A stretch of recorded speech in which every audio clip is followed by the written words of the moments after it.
Welcome to mid day debate. నేను విజయ్. కాంగ్రెస్ అగ్రనేత Rahul Gandhi fail అయ్యారు.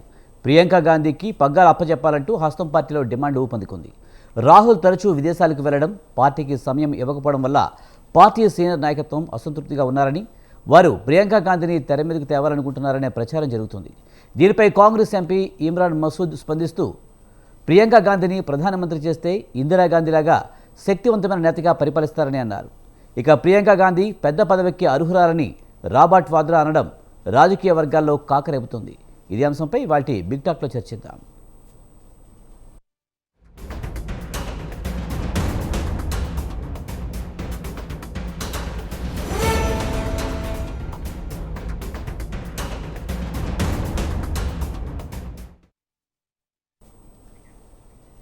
కాంగ్రెస్లో నాయకత్వం మార్పు జరగబోతుందా? రాహుల్ గాంధీకి పార్టీ నడిపే సత్తా లేదా? కీలక సమయంలో పార్టీ కార్యక్రమాలకు దూరంగా ఉంటున్న ప్రచారంలో వాస్తవం ఎంత?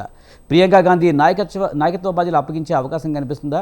దీనిపై మనతో పాటు మాట్లాడేందుకు దొడ్డికొండ వెంకటేశ్వర రెడ్డి గారు, బీజేపీ స్పోక్స్ పర్సన్ మనతో ఉన్నారు. ఆయనతో మాట్లాడదాం. వెంకటేశ్వర రెడ్డి గారు నమస్తే అండి. అలాగే మనతో పాటు బడ్డా రామ్మోహన్ గారు జాయిన్ అయ్యారు, అనలిస్ట్. ఆయనతో కూడా మాట్లాడదాం. ముందుగా రామ్మోహన్ గారి దగ్గరికి వెళ్దాం. రామ్మోహన్ గారు నమస్తే అండి. నమస్కారం.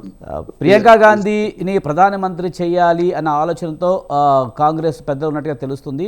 ముఖ్యంగా రెండు వర్గాలుగా చీలిపోయాయన్న అనుమానం కలుగుతుంది.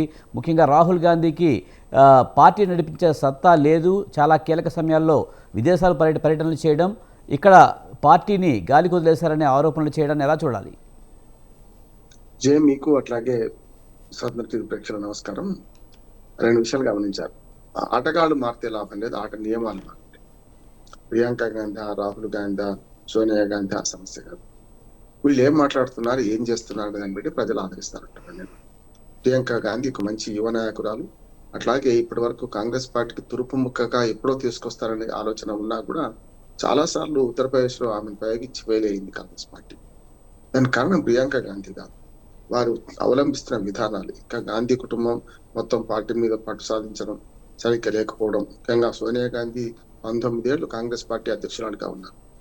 అతి సుదీర్ఘ కాలం ఆ పార్టీ అధ్యక్షురాలుగా ఉన్నారు, చూసాం మనం. కనుక అప్పటి పట్టు ఇప్పుడు ఈ యువ నాయకత్వంలో లేదంటున్నాడు. రాహుల్ గాంధీ ఫెయిల్ అయ్యారా, ప్రియాంక గాంధీ బాగా మాట్లాడుతున్నారని పక్కన పెడితే, బీజేపీకి ధీటుగా వీళ్ళు ఎదుర్కొనే క్రమంలో ఎంతవరకు విధానాల పరంగా వీళ్ళు ఏం చేస్తున్నారని ఆలోచిస్తే కరెక్ట్ అంటున్నాడు. అందుకని చెప్పాను కదా, అమెరికా కనుక ప్రియాంక గాంధీ అని, ప్రియాంక బిటియా అని చెప్పి గతంలో ఒక మంచి స్లోగన్ ఉండేది.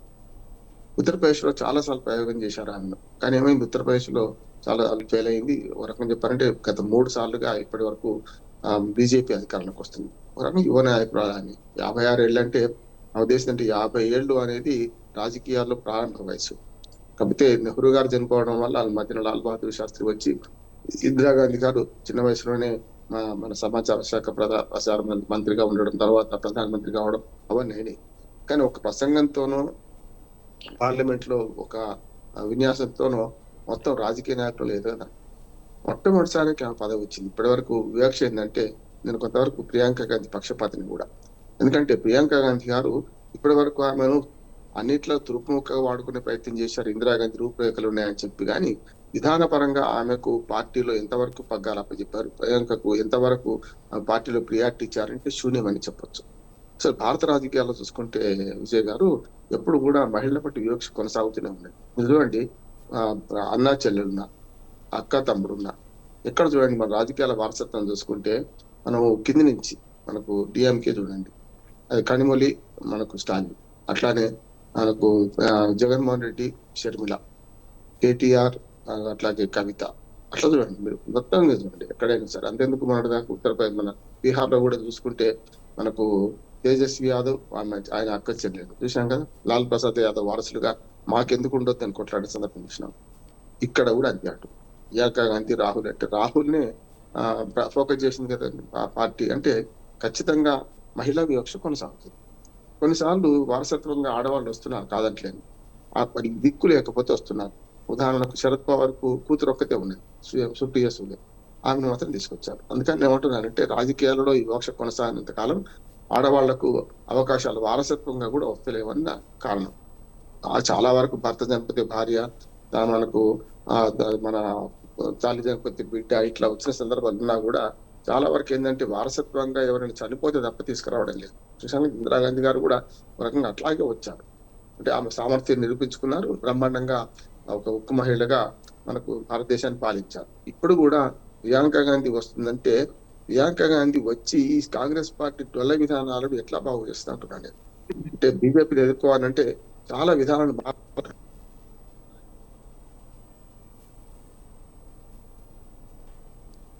రైట్ రైట్ మనతో పాటు దొద్దుగుంట వెంకటేశ్వర రెడ్డి గారు అలాగే షేక్ సైదీ గారు కాంగ్రెస్ స్పోక్స్ పర్సన్ మనతో ఉన్నారు, వారితో మాట్లాడదాం. ముందుగా వెంకటేశ్వర రెడ్డి గారు నమస్తే అండి. సార్, కాంగ్రెస్లో నాయకత్వం మార్పు జరుగుతున్నట్టు ప్రచారం జరగడం, అలాగే ఒక ఎంపీ ఇందిరాగాంధీ లాగా పరిపాలించే అవకాశం ఉంది ప్రియాంక గాంధీ వస్తేనే పబ్లిక్గా చెప్పడం, అలాగే రాబర్ట్ వాద్రా కూడా దానికి వంతపడ్డాన్ని ఎలా చూడాలి? కాంగ్రెస్లో ఏం జరుగుతుందంటారు? విజయ్ గారు, మీకు అదే విధంగా వీక్షకులకు, చర్చలో పాల్గొన్నటువంటి పెద్దలు రామ్మోహన్ రావు గారికి, తర్వాత షేక్ సైదా గారికి అందరికీ నమస్కారం.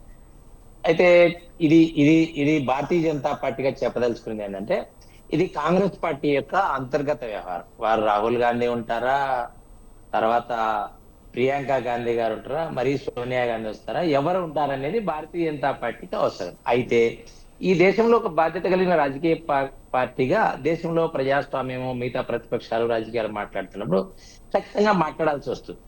అయితే కాంగ్రెస్ పార్టీ ఏమందంటే ఒక నాయకత్వ లోపాన్ని ఎదుర్కొంటాంది. ఈరోజు నాయకత్వ లేమిని ఎదుర్కొంటాంది. పెద్దలు ఈరోజు చెప్పారు, బండ రామ్మోహన్ రావు గారు చెప్పినట్లు ఆట నియమాలు మారలేదు, ఆటగాళ్ళు మారుతున్నారు అంతే, ఆట నియమాలు మారలేదు. కాంగ్రెస్ పార్టీ స్వతహాగా వారసత్వ రాజకీయాలను నమ్ముకుంది. ఈ కాంగ్రెస్ పార్టీని ఎక్కువగా ఇప్పుడు స్వతంత్రం వచ్చినప్పటి నుంచి చూసుకుంటే ఎక్కువగా ఆ ఫ్యామిలీ నుంచే వస్తున్నారు తరతరాలుగా. ఒక 4-5 తరాలు, ఇది 5వ తరమో ఏమనుకుంటున్నారు. ఎవరంటే నెహ్రూ, ఇందిరాగాంధీ, రాహుల్ గాంధీ, సోనియా గాంధీ, ఇప్పుడు ఇట్లా వరుసగా ఇట్లా చాలా మంది గాంధీల పేరుతో నకిలీ గాంధీలు కాంగ్రెస్ పార్టీని నడుపుతున్నటువంటి సందర్భం మనం అందరం చూస్తున్నాం. అదే కాంగ్రెస్ పార్టీ గతంలో పరిపాలనలో చేసినటువంటి తప్పిదాలు, మనం ఎమర్జెన్సీ దగ్గర నుంచి తీసుకుంటే, చైనా యుద్ధం నుంచి తీసుకుంటే, ఏదేంట్లో తీసుకున్నా కూడా వారు సరిదిద్దే రాజకీయాలను వాళ్ళు అవలంబించలేరు. మొన్నటికి మొన్న జోడో యాత్ర చేశారు రాహుల్ గాంధీ గారు. జోడో యాత్ర కలిపి ఉంచేది. వాళ్ళ నాయకత్వంలోనే ఈరోజు బంగ్లాదేశ్ కానీ పాకిస్తాన్ కానీ విడిపోయిన సందర్భం. కాబట్టి కాంగ్రెస్ పార్టీకి ఈ దేశ ప్రజల మూలాధారమైనటువంటి సాంస్కృతిక జీవనం కానీ, తర్వాత హిందుత్వ కానీ, వీటి పట్ల కాంగ్రెస్ పార్టీకి వైఖరి లేదు. ఎంతసేపు మైనారిటీల సంతృష్టీకరణ దాని వైపు ఉంది. కాబట్టి ఈ రోజు ఆరోపణ చేసినటువంటి సహరాన్పూర్ ఎంపీ కూడా వారెవరు, గతంలో నరేంద్ర మోడీ గారిని, చాలా విచిత్రమైన అంశం విజయ్ గారు, నరేంద్ర మోడీని గారిని ముక్కలుగా నరుకుతానటువంటి ఇదే వ్యక్తి ఆ రోజు కాంగ్రెస్ పార్టీ ఖండించలేదు. ఏది ఆ వ్యక్తిని, ఎవరో సహరాన్పూర్ ఎంపీ ప్రస్తున్నటువంటి ఇమ్రాన్ మాట్లాడలేదు. ఈ రోజు అదే ఎంపీ ఏం మాట్లాడుతున్నారు, నేను రాహుల్ గాంధీకి సరైన నాయకత్వం లేదు, సో ప్రియాంక గాంధీ గారిని మనం తెచ్చుకుంటే సరిపోతుందని చెప్తున్నారు. కాబట్టి కాంగ్రెస్ పార్టీలో ఒక సిద్ధాంతపరమైన ఈ రోజు రాజకీయాలకు, ఈ దేశ ప్రజలకు అవసరమైంది కూడా వారు పాటించడం లేదు, వాళ్ళకి అర్థం కూడా కావటం లేదు. ఎంతసేపు ఉన్నా కూడా నరేంద్ర మోడీ గారి పాలన, నరేంద్ర మోడీని, ఆర్ఎస్ఎస్ ను తిట్టడంతోనే కాలం జరుపుతున్నారు. రాహుల్ గాంధీ గారు ఏం చేస్తున్నారు, ఎప్పుడు పార్లమెంటు సమావేశాలు జరిగినా కూడా విదేశాలకు వెళ్ళిపోతారు. ఎప్పుడు అసెంబ్లీ ఎన్నికలు జరిగినా ముందు గాని వెనక గాని అక్కడికి వెళ్ళిపోతారు. ఎప్పుడు ఎలక్షన్స్ జరిగినా ఫలితాలు తమకు అనుకూలంగా వచ్చినప్పుడు, కర్ణాటకలో ఎలక్షన్ జరిగినప్పుడు మేము బాగా పనిచేసాం కాబట్టి గెలిచామని చెప్తారు. తెలంగాణలో, తర్వాత హిమాచల్ ప్రదేశ్ లో, కర్ణాటకలో. అదే బీహార్ లో ఓడిపోతే వెంటనే ఎస్ఐఆర్ నిర్వహించారు, ఓట్లు తీసేశారని మాట్లాడతారు. ఇదే తెలంగాణలో 2023 నవంబర్ లో జరిగిన ఎన్నికల్లో 23 లక్షల ఓట్లు తీసేశారు విజయ్ గారు. అటు కాంగ్రెస్ పార్టీ ఏంటంటే నేల విడిసి సాము చేస్తా ఉంది. ఈ దేశ ప్రజలు ఏం కోరుకుంటున్నారు, ఈ దేశ ప్రజలకు ఏం అవసరం, ఇప్పుడు ఈ దేశ ప్రజలకు నిరుద్యోగము, పేదరికము పారదోలాలి, అభివృద్ధిని చేయాలి, అదే విధంగా మిగతా సాంస్కృతిక పునరుజ్జీవనం కూడా చేయాలి. ఈ విషయాల పట్ల ఏ దాంట్లోనూ లేదు. రాహుల్ గాంధీ గారికి మనకు విచిత్రం ఏంటంటే, ఆయన దురదృష్టవశాత్తు మనకు ఈ తప్ప ప్రతిపక్ష నాయకుడు కూడా నిన్న జర్మనీకి వెళ్ళి విదేశాలలో విలేకరుల సమావేశం బట్టి ఓపెన్ సొసైటీ అన్న భారతదేశ వ్యతిరేకంగా పనిచేసిన జార్జ్ సోరస్ కుమారుడు పెట్టిన కంపెనీకి సంబంధించిన వాటిలో మాట్లాడతారు ఈరోజు. ఎట్లా కరెక్ట్ అవుతుంది? ఈ దేశ ప్రజలు ఎట్లా యాక్సెప్ట్ చేస్తారు? ఎట్లా యాక్సెప్ట్ చేస్తారు? ఎవరిని కూడా కాంగ్రెస్ పార్టీని ఈ దేశ ప్రజలు ఎప్పటికీ కూడా యాక్సెప్ట్ చేసేదే లేదు. ఎందుకంటే కాంగ్రెస్ ముక్త భారత్ నినాదం ప్రజలు తీసుకున్నారు ఈ రోజు. అంటే అది కానే కాదు. వాళ్ళకి ఏ విధంగా 2014లో ఎన్నికలు ఎదుర్కొన్నారు, వాళ్ళకి 50 లోపే వచ్చాయి. 2019లో 50 లోపే వస్తాయి. వాళ్ళు మార్చుకోలే. ఏ ఎన్నికలు కూడా ఎత్తుగడలు కానీ, తర్వాత అధ్యయనం చేయటం కానీ, ఎక్కడ మనం క్యాడర్ నిర్మించుకోవటం కానీ, పాలసీ విధానాలు మార్చుకోవటం కానీ ఎక్కడ లేదు. రాహుల్ గాంధీ గారు కానీ వెంకటేశ్వర రెడ్డి గారు ఎప్పుడు కూడా రాహుల్ గాంధీ ఈ మధ్యకాలంలో కొంచెం పరిణితి చెందిన రాజకీయ నాయకుడిగా వ్యవహరిస్తున్నారు. గతంలో కంటే ఇప్పుడు చాలా మెచ్యూర్డ్ అయ్యారు, ఇప్పుడు ప్రతిపక్ష నేతగా ఉన్నారు. ఇవేం మార్పులు కనిపించట్లేదు అంటారా మీకు? ఖచ్చితంగా వారిలో ఎటువంటి మార్పు లేదు.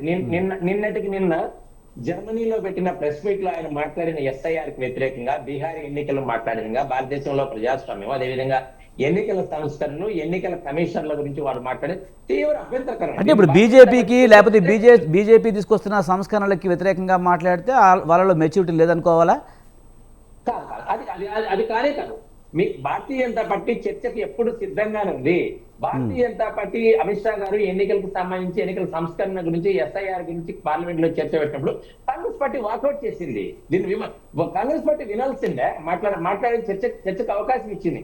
దగ్గర 9 గంటల సేపు చర్చకి ఇచ్చింది పార్లమెంట్ ఉభయ సభలో.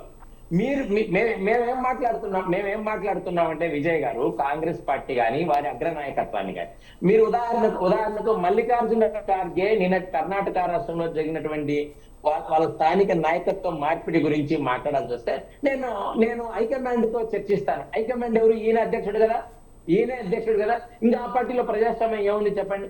ఏముంది లేదు. తర్వాత ఆ పార్టీలో వారసత్వం గురించి మనం మాట్లాడాల్సి వస్తే వయనాడు ఎంపీ వారే, రాహుల్ గాంధీ ఎంపీ వారే, సోనియా గాంధీ గారు కూడా ఎంపీ, ముగ్గురు ఒకటే ఇంట్లో. వారు మారితే వీళ్ళు మాట్లాడుతున్నారు, ఆటగాళ్ళు మారుతున్నారు, నియమాలు మారటం లేదు. అంటే వాళ్ళకి ఈ దేశ ప్రజాస్వామ్యం పట్ల ఏ విధంగా కూడా లేనేలేదు. రాహుల్ గాంధీ గారిని కూడా మారతాడులే అని ప్రజలందరూ కూడా అనుకున్నారు. వారు ఏం మారలేదు. నిన్నటికి నిన్న 2014, 2019లో చావు తెచ్చి కన్నుటమైనట్టు వాళ్ళకు 99 సీట్లు వచ్చాయి. మొత్తం 3 ఎలక్షన్స్ లో కలిపి వాళ్ళకు 200 రాలేదు విజయ్ గారు. 200 రాలేదు. ఈ ఎన్నికల్లో వాళ్ళకి ప్రతిపక్ష స్థానం కట్టబెట్టాల్సి వచ్చింది. ఎందుకంటే 99 సీట్లు వచ్చాయి కాబట్టి ఏ విషయం పట్ల కూడా, ఈ దేశ అభివృద్ధి పట్ల గానీ, ఈ దేశ ఆర్థిక విధానాల పట్ల గానీ ఏ మార్పు లేదు. రాహుల్ గాంధీ సరే వెంకటేశ్వర రెడ్డి గారు, మీరు చెప్తున్నట్టు కాంగ్రెస్ పార్టీ డెవలప్ అవుతుందా లేదన్న విషయం పక్కన పెడితే, ప్రియాంక గాంధీ వస్తే కనుక అది మీకు ఒక మైనస్ అయ్యే అవకాశం లేదా? ఒక ఫిమేల్కి నాయకత్వ బాధ్యతలు అప్పచెప్పడం ఒకటైతే, ఆమె ఇందిరాగాంధీలా ఉన్నది ఒకటి కనుక, ఇది కొంచెం చరిష్మా వచ్చే అవకాశం లేదా? ప్రియాంక గాంధీకి ప్రజల్లో సానుభూతి వచ్చే అవకాశం లేదా? విజయ్ గారు మళ్ళీ మనం ఇదే విషయం మాట్లాడుతున్నాం. ఏంటంటే ప్రియాంక గాంధీ వచ్చినప్పటికీ కూడా కాంగ్రెస్ యొక్క పాలసీలు అట్లాంటివి. ఇప్పుడు ఈ దేశంలో రామాలయాన్ని నిర్మిస్తే కాంగ్రెస్ పార్టీ వ్యతిరేకిస్తుంది. రామాలయ ప్రారంభోత్సవం కోసం మల్లికార్జున ఖార్గే గారిని, సోనియా గాంధీ గారిని భారత ప్రభుత్వం ఆహ్వానించింది, రామాలయ ట్రస్ట్ ఆహ్వానించింది. వారు వెళ్ళలేదు.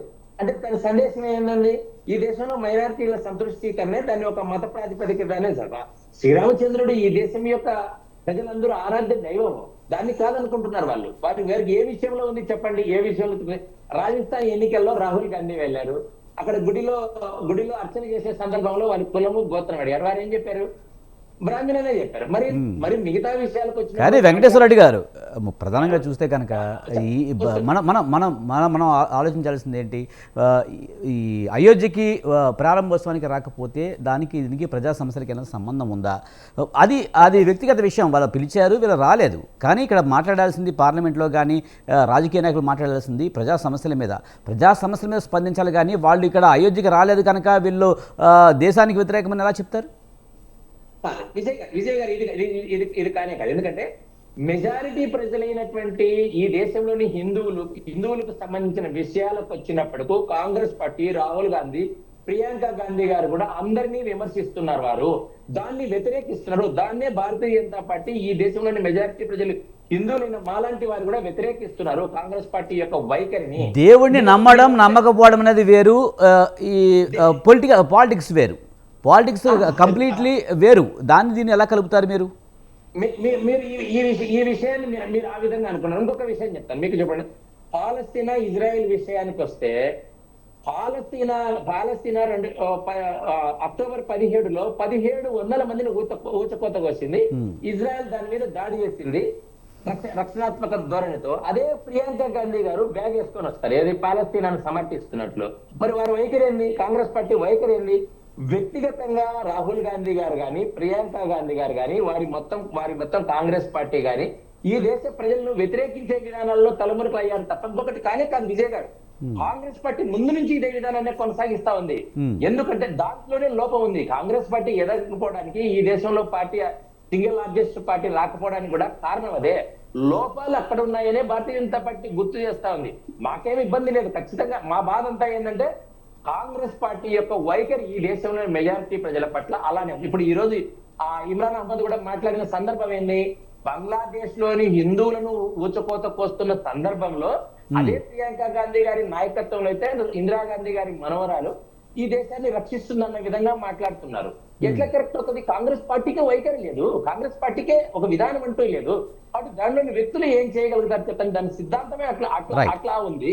కాబట్టి మిగతా ఎవరు భారతీయ జనతా పార్టీ పరంగా చూసినప్పుడు మాకు రాహుల్ గాంధీ వచ్చినా, మల్లికార్జున ఖార్గే వచ్చినా, ఇంకొకరు వచ్చినా ఎవ్వరు వచ్చినా కూడా, ఈ రోజు ప్రశాంత్ కిషోర్ లాంటి వాళ్ళు వచ్చినా కూడా ఏ ఇబ్బంది లేదు. ఎందుకంటే వాళ్ళ విధానాలతోనే మా పార్టీ యొక్క ఫైట్ చేస్తుంది. మాకు వ్యక్తిగతంగా శత్రుత్వం లేదు, ఏమీ లేదు. మాకు ఎవరు వచ్చినా సరే ఈ దేశానికి బాగుండాలా, ఈ దేశ విధానాలను అవలంబించాలా, ఈ దేశ మూల సూత్రాల మీద ఉండాలా, సాంస్కృతిక పురోవైభవం రావాలనే భారతీయ జనతా పార్టీ. కాంగ్రెస్ పార్టీ ఆశించినప్పుడు ఖచ్చితంగా మాతో పోటీ పడడానికి అవకాశం. Right sir, right. Sheikh Saida గారు కాంగ్రెస్ స్పోక్స్ పర్సన్ ఉన్నారు మనతో, ఆయనతో మాట్లాడదాం.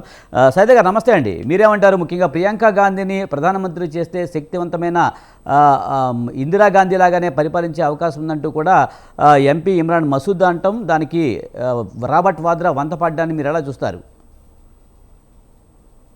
విజయ్ గారు, మీకు ఉన్నటువంటి పెద్దలు senior political analyst Bandaru Rammohan Rao గారు, అలాగే సోదరులు బీజేపీ నాయకులు ముద్దుగుంట వెంకటేశ్వర రెడ్డి గారు, అలాగే స్వతంత్ర టీవీ వీక్షకులందరూ నమస్కారం. ప్రధానంగా నిన్న ఎన్డీటీవీతో రాబర్ట్ వద్రా మాట్లాడినటువంటి సందర్భంగా ప్రియాంక గాంధీ గారికి భవిష్యత్తులో మంచి నాయకురాలు అవుతారు, ఉన్నతమైనటువంటి పదవిలో ఉంటారని చెప్పి వాద్రా గారినటువంటి మాట్లాడినటువంటి మాటలు, అలాగే పార్లమెంట్ సభ్యుడు ఇమ్రాన్ మసూద్ మన ప్రియాంక గాంధీ గారు పార్లమెంట్లో మన జరిగినటువంటి సెషన్స్లో శీతాకాల సమావేశాల్లో చాలా చక్కగా మాట్లాడారు. ఆమె భవిష్యత్తు రాజకీయాల్లో ఈ దేశానికి ప్రధాని అయ్యే లక్షణాలు అని చెప్పి ఆయన మాట్లాడినటువంటి మాటలు మనం చూసాం.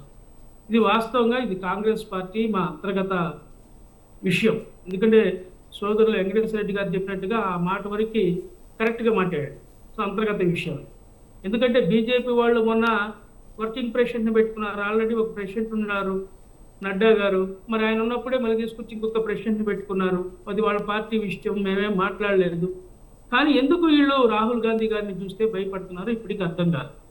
మొన్న పార్లమెంట్ సమావేశాల్లో మనం చూసాం, ఎన్ఆర్జీఎస్ మీద ఎస్ఐఆర్ మీద జరిగినటువంటి చర్చలో మరి అమిత్ షా వచ్చి కాళ్ళు చేతులకి ఛాలెంజ్ చేశాడు రాహుల్ గాంధీ గారు, ఈ డిబేట్కి నేను సిద్ధం, మీరు రాండి చర్చకని.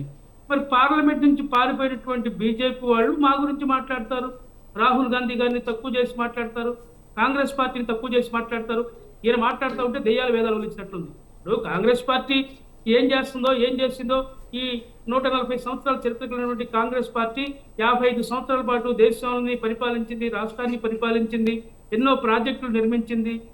మనం చూసినట్లయితే గుండు పిన్ని కూడా తయారు చేసినటువంటి పరిస్థితుల నుంచి ఈరోజు ఎన్నో పరిశ్రమలు తీసుకొచ్చింది, పారిశ్రామిక విప్లవం తీసుకొచ్చింది, గ్రీన్ రెవల్యూషన్ తీసుకొచ్చింది. మనం చూసాం, ఉపాధి హామీ పథకం, రైట్ ఆఫ్ ఇన్ఫర్మేషన్ యాక్ట్, ఇలాంటి ఎన్నో చట్టాలు తీసుకొచ్చింది. గ్రామీణ పేదలకి అన్నం పెట్టేటువంటి ఉపాధి హామీని దెబ్బతీసినటువంటి ఘనమైన చరిత్ర ఏళ్ళది. ఎందుకు ఇలాంటి మాటలు మాట్లాడితే మరి ఈయన మోడీ గారు 12 సంవత్సరాలు అధికారంలోకి వచ్చి ఇప్పుడు దాదాపు ఏం చేశాడు? సంవత్సరానికి 2 కోట్ల ఉద్యోగాలు ఇస్తా అన్నాడు. ఎక్కడైనా ఒక ఉద్యోగం ఇచ్చాడా? చెప్పమనండి. అలాగే పెద్ద నోట్లు రద్దు చేసి ఉగ్రవాదాన్ని అణచివేస్తానన్నాడు. ఎక్కడైనా ఉగ్రవాదం అణచివేతకు గురైందా?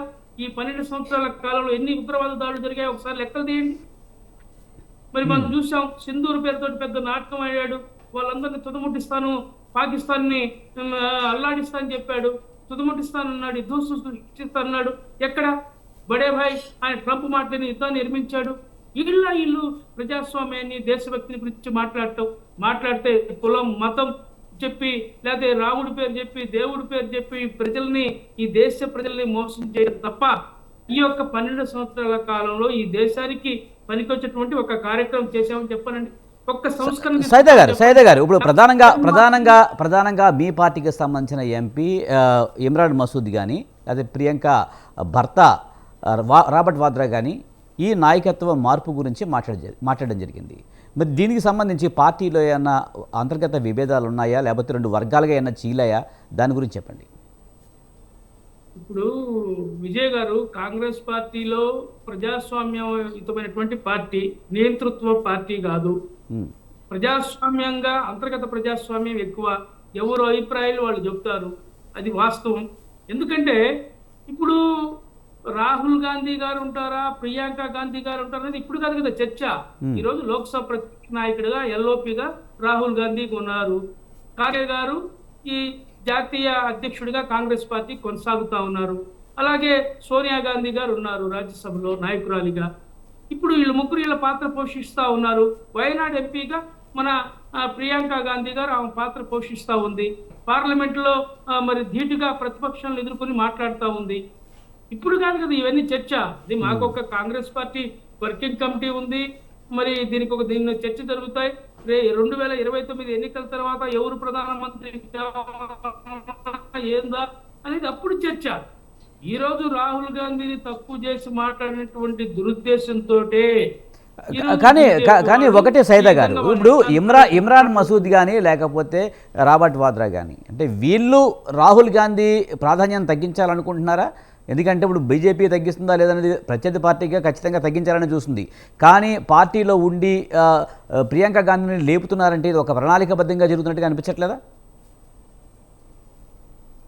లేదు. ఎందుకంటే మీరు ఒకటి విజయ్ గారు గమనించాలి. ప్రియాంక గాంధీ గారు యంగర్ ఇందిరా అంటే ఇందిరాగాంధీ గారు ఆమె మంచి యంగ్ స్టేజ్లో ఉన్నటువంటి పరిస్థితుల్లో నెహ్రూ గారు చనిపోయిన తర్వాత మరి ఆమె రాజకీయాల్లోకి వచ్చినటువంటి సందర్భంలో ఏ విధంగా అయితే అగ్రెసివ్గా ఉన్నారో, గట్టిగా మాట్లాడారో, ఏ విధంగా అయితే పార్టీ నడిపారో, ప్రధానమంత్రిగా ఏ విధంగా పనిచేశారో అలాంటి ఉక్కు మహిళ లక్షణాలు ప్రియాంక గాంధీ గారి దగ్గర ఉన్నాయి. కరెక్ట్, మీరు చెప్పింది కరెక్ట్ అయి ఉండొచ్చు సైదా గారు. ఇప్పుడు అక్కడ పార్టీలో కూడా అలాంటి చర్చ నడుస్తుంది. ఒక ఉక్కు మహిళగా లేకపోతే ఇందిరాగాంధీ లాగా పోలికలతో పాటు తన మాట తీరుగానే అన్నీ కూడా బాగున్నాయని చెప్తున్నారు. కానీ రాహుల్ గాంధీకి అవన్నీ లేనట్ట. ఇప్పుడు విజయ్ గారు మీరు ఒకటే గుర్తుంచుకోండి, రాహుల్ గాంధీ గారు రాటుదేలిన రాజకీయ నాయకుడు. ప్రజెంట్ ఈ దేశంలో రాహుల్ గాంధీని చూస్తే భయపడే పార్టీ బీజేపీ. అదొకటి గుర్తుంచుకోవాలి. రాహుల్ గాంధీ గారు జోడో యాత్రతోటి ఈ దేశంలో దేశం మొత్తాన్ని చుట్టుముట్టి ప్రజల చేత ఆకర్షించబడి ఒక నాయకుడిగా, మానవత్వం కలిగినటువంటి యువనేతగా, ఎందుకంటే ప్రజల పరిస్థితి తెలిసినటువంటి నాయకుడిగా ఈరోజు ప్రశ్నించే భారతీయుల మరి వాయిస్ ఆఫ్ ది ఇండియన్ గా ఉన్నటువంటి వ్యక్తి రాహుల్ గాంధీ గారు. ఈరోజు మోడీ ఏం చేస్తే దాన్ని విమర్శిస్తూ ఉన్నాడు, వాళ్ళ యొక్క ప్రభుత్వ వ్యతిరేక విధానాలను విమర్శిస్తూ ఉన్నాడు. అందుకనే ఈ మోడీ గారు కానివ్వండి, బీజేపీ ప్రభుత్వం కానీ, బీజేపీ నాయకులు కానీ రాహుల్ గాంధీ గారిని తగ్గించాలన్నటువంటి దుర్బుద్ధితోటి ఇలాంటి దుష్ప్రచారం చేస్తున్నారు తప్ప రాహుల్ గాంధీ ఒక చరిష్మా గల నాయకుడు. ఈరోజు మీరు చూడండి, ఎక్కడికి వెళ్ళినా సరే దేశ విదేశాల్లో కానీ ఆయనకు ఉన్నటువంటి చరిష్మా, విశ్వగురువుగా చెప్పుకున్నటువంటి మోడీ పరిస్థితిని మనం చూస్తూ ఉన్నాం. మొన్న సింధు ఘటనలో పాకిస్తాన్ దాడి అప్పుడు మరి విశ్వగురువు అని చెప్పినటువంటి ఈ వ్యక్తికి భారతదేశానికి ఏ దేశం కూడా సపోర్ట్ చేయనటువంటి దౌర్భాగ్య పరిస్థితి. చెప్పండి మీరు, ఈయన విదేశాలకు పంపించాడు కమిటీలు వేసి అందరినీ. మా పార్టీ నాయకుడు శశిధరన్ కూడా పంపించాడు వితౌట్ కాంగ్రెస్ పార్టీ పర్మిషన్ లేకుండా. ఇలాంటి దౌర్భాగ్యుడు మరి ఆ రోజు పంపిస్తే ఏమైంది? విశ్వగురువుగా చెప్పుకున్నటువంటి పరిస్థితి ఈరోజు ట్రంప్ ఆంక్షల్ని అనుసరిస్తా ఉన్నాడు. బీ హుజూర్ అంటున్నాడు. ఎప్పుడు కాంగ్రెస్ పార్టీ ఆ పని చేయలేదే? అమెరికాకో, పాకిస్తాన్కో, లేకపోతే చైనాకో తలొగ్గలేదే? ఎందుకు ఈ విధంగా తలొగ్గుతా కానీ ఉన్నారు? నిజంగా రాహుల్ గాంధీకి అంత చరిష్మా ఉంటే 3 సార్లు ఎలక్షన్స్లో వరుసగా ఎందుకు ఓడిపోయిన పరిస్థితి ఉంది? ఎందుకు అధికారంలోకి తీసుకురాలేకపోయారు? జోడయాత్ర అంటూ దేశమంతా తిరిగారు, రాజ్యాంగం గురించి మాట్లాడారు, ఇన్ని చేశారు, కానీ ఎక్కడా కూడా పార్టీని ఎందుకు బలోపేతం చేయలేకపోయారు, ఎక్కువ సీట్లు సాధించలేకపోయారు? ఏమండి, కాళ్ళు లేక కాదు జింక దిక్కిపోయింది, కాలం కలిసి రాక. మీరు దీన్ని అర్థం చేసుకోవాలి. ఎందుకంటే ఈరోజు మోడీ ఓట్చోరి విషయాలు చాలా స్పష్టంగా బయటపడతా ఉన్నాయి. ప్రజల మధ్య విద్వేషాలు రెచ్చగొడతా ఉన్నారు. మెజారిటీ పీపుల్కి అనుకూలంగా హిందూ వర్డ్స్ పోలరైజేషన్ పేరుతోటి, గుడి గోపురాల పేరుతోటి ఈ దేశంలో విభజన తీసుకొస్తా ఉన్నారు. ఈ దేశాన్ని స్వాతంత్రించుకున్నటువంటి మహాత్మా గాంధీ పేరుని తొలగించి గాడ్సే పేరు పెట్టడానికి సిద్ధమైనటువంటి దౌర్భాగ్యమైనటువంటి పరిస్థితి. ఇలాంటప్పుడు మనం ఏం చేయాలి? ఎందుకంటే సత్యమేవ జయతే అనేటువంటి గాంధీ గారి విధానాలతో మేము వెళ్తా ఉన్నాం. మహాత్మా గాంధీ చెప్పినటువంటి గాడ్సే విధానాలతో బీజేపీ వెళ్తా ఉంది. ఎందుకంటే మంచి కంటే చెడే ముందుగా ప్రయాణం చేస్తూ ఉంది. మంచి చెప్పులు దొరుకునే లోపే చెడు అనేది దేశం మొత్తం చుట్టూ వస్తున్నటువంటి పరిస్థితులు. ఇలాంటప్పుడు మీరు చెప్పినట్టుగా మీరు ఫెయిల్ అయ్యాడు రాహుల్ గాంధీ గారు. ఈ 3 ఎన్నికల్లో ఆయన మరి ఎందుకు గెలవలేకపోయాడు అంటే అది కాలం వ్యవహారం. ఎందుకంటే చెడ్డవాడినే ప్రజలు నమ్మేటువంటి పరిస్థితి సమాజం. మీకు తెలియంది కాదు, మీడియా వాళ్ళదే. ఇప్పుడు ఈ రోజు ఎన్డీటీవీ కానీ మిగతా ఛానల్స్ అన్ని కూడా గోల్తీ మీడియా మొత్తం కూడా అదరగొడుతున్నారు. ఈ రోజు మోడీ ఏం చేసినా, తప్పు చేసినా ఒప్పంటున్నారు. మంచి చేస్తే రాహుల్ గాంధీ ఒక కార్యక్రమాన్ని చూపించే పరిస్థితి ఈ రోజు ఈ మీడియా చూపించడం లేదు. మీకు తెలుస్తా ఉన్నారు, మీరందరూ చూస్తా ఉన్నారు ఇవన్నీ కూడా. ఎందుకంటే మీరు సీనియర్ జర్నలిస్ట్ విజయ్ గారు, మీకు తెలియదు కాదు. రామ్మోహన్ పెద్దలు మరి ఆయనకి విషయాలు తెలియదు కాదు. ఎందుకంటే కొంతకాలం మాకేదంటే ఆ రోజు రాముడు అరణ్యవాసానికి పోయినట్టుగా మాకు కూడా తప్పదు. మేము కూడా ఈ పరిస్థితిలోనే అరణ్యవాసంలోనే ఉన్నాం. మేము కూడా మాకు ఇంకా సమయం ఉంది. ఇంకా 2000 సంవత్సరాల తర్వాత మేము డెఫినెట్ గా ఈ దేశంలో రాహుల్ గాంధీ గారు ఈ దేశానికి ప్రధాని కాబోతున్నాడు. అది మాత్రం వాస్తవం, దాన్ని గమనించుకోవాలా. అలాగే మా ప్రియాంక గాంధీ గారు కూడా రాహుల్ గాంధీ గారికి మరి చేదోడు వాదోడుగా ఉండ అన్నా చెల్లెలు ఇద్దరు కూడా మరి బ్రహ్మాండంగా ఈ ప్రజాస్వామ్యాన్ని పరిరక్షించడం కోసం, రాజ్యాంగాన్ని కాపాడటం కోసం, లౌకిక వ్యవస్థను కాపాడటం కోసం నిలబడతారని చెప్పి నిస్సందేహంగా చెప్తా ఉన్నా. ఎందుకంటే మీకు తెలుసు సార్, ఇందిరాగాంధీ గారు ఈ దేశ సమగ్రతను కాపాడటం కోసం ప్రాణాలు ఇచ్చింది. అలాగే మరి రాజీవ్ గాంధీ గారు ఈ దేశ సమైక్యతను సమగ్రతను కాపాడటం కోసం ఆయన మరి ఏ విధంగా బలి అయిపోయాడో మీరు చూశారు. అది మా చరిత్ర. ఈ దేశ స్వాతంత్రం కోసం పోరాడినటువంటి పార్టీ కాంగ్రెస్ పార్టీ. బీజేపీకి, ఆర్ఎస్ఎస్ కి ఏం చరిత్ర ఉందో చెప్పమనండి. వీళ్ళందరూ కూడా బ్రిటిష్ వాడికి తొత్తులుగా వాళ్ళ మోకాలు నాగినటువంటి, చెప్పులు నాగినటువంటి వాళ్ళు ఈ రోజు మా గురించి మాట్లాడటం సమంజసం కాదు. దయచేసి ఇది ఆలోచించుకోవాలని చెప్పి నేను కోరుతా ఉన్నాను. రైట్. రామ్మోహన్ గారు, ముఖ్యంగా రాహుల్ గాంధీ మొదటి నుంచి కూడా అధ్యక్ష పదవి పగ్గాలు చేపట్టడానికి దూరంగానే ఉంటున్న పరిస్థితి, తర్వాత అప్పచెప్పినా కూడా సరైన ఫలితాలు రాకపోవడంతో ఆయన వదులుకున్న పరిస్థితి. అంటే ముఖ్యంగా నాయకత్వం విషయంలో ఆయన తీసుకోవడానికి ఎక్కువగా ముందుకొచ్చిన సందర్భాలు చాలా తక్కువనే చెప్పాలి. ఏదో తప్పక తీసుకుంటున్నట్టుగానే వ్యవహరించారనే విమర్శలు కూడా ఉన్నాయి. దానిపై మీరేమంటారు? విజయ్ గారు, అదే మధ్యన ఆగాను, మధ్యన సగంలో ఆగాను కనుక రెండో పార్ట్ కూడా చెప్తాను. ఎవరెవరి ప్రైవేటు బతుకు వారి వారి సొంతం, పబ్లిక్ నిలబడితే ఏమైనా అంటాం, టామ్ టామ్ టామ్ టామ్ అన్నారు శ్రీశ్రీ కవిశ్రీ. వాళ్ళ అంతర్గత వ్యవహారం కాదు. విశ్వేశ్వరరెడ్డి, మన వెంకటేశ్వరరెడ్డి గారన్నా, సైదా గారన్నా కూడా ఆ పార్టీల అంతర్గత వ్యవహారం కాదు. భారత సమాజం పట్ల బాధ్యతగా ఉన్న రెండు మహామహులైన రెండు రాజకీయ పార్టీల మధ్య జరుగుతున్న పోరాటంలో ఇట్లాంటి నాయకత్వం మార్పు ఇవన్నీ జరుగుతాయి. మనం చర్చించాల్సింది అంటున్నాం. వాళ్ళ సొంత వ్యవహారం కాదు, ప్రజలకు సంబంధించిన అంశం అంటున్నాను. అందుకనే వాళ్ళు ప్రైవేట్ వ్యవహారం కాదు. అటైనట్ అయినా రెండు విషయాలు మాట్లాడుతున్నారు. రాహుల్ గాంధీ మొదట్లో ఇంతకుముందు వెంకటేశ్వరరెడ్డి గారు చెప్పారు కదా, సరిగ్గా 2014 44 సీట్లు వచ్చినాయి వాళ్ళకి, అది మన కాంగ్రెస్ పార్టీకి.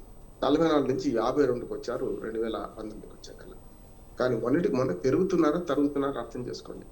303 సీట్లకు వచ్చిన తర్వాత మరి నేనన్నా ఆనాడే విజయబాబుకి ఇష్టం ఉన్న ఇష్టం లేకపోయినా నేను ఏమన్నానంటే అబ్కా బార్ 400 పార్ అంటే కాదు కనుక 300 గెలిచి ఎక్కువ అన్ని కలిపాను.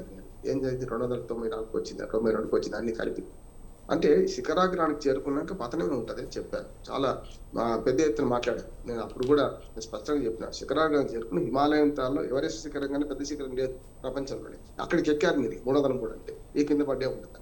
అట్లాగే అంతకంటే సీట్లు ఎక్కువ రాలేదు. గతంలో ఇందిరాగాంధీ చనిపోయాక 415 సీట్లు కాంగ్రెస్ పార్టీ గెలుచుకుంది. ఇందిరాగాంధీ మరణం తర్వాత కొంత సానుభూతి పెరిగింది, వచ్చింది కాదట్లేదు. ఇప్పటివరకు 415 సీట్లు నెహ్రూ ఉన్నప్పుడు కూడా రాలేదు.